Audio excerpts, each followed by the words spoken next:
ano ng tatlong pansit canton. Opo. Opo. Morning. Good morning, madlang people.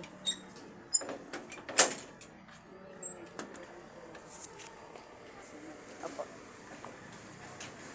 Good morning.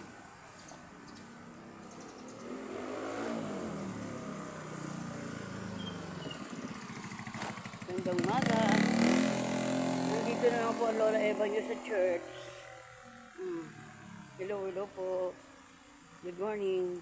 Blessing morning po sa inyo. Today is Sunday. Remember, araw po ng pagsisimba ngayon.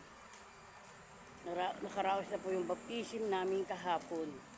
Kaya ito po, gabi na po kami nakuwi kasi nagpunta pa po kami ng garay.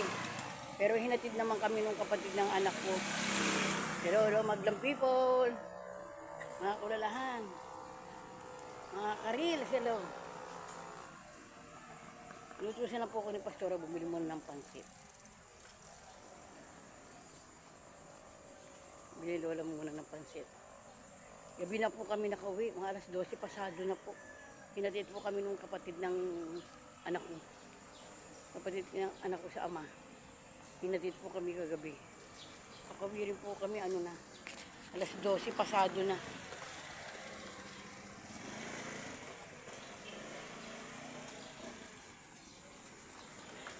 Bye-bye po. God bless po sa inyo lahat.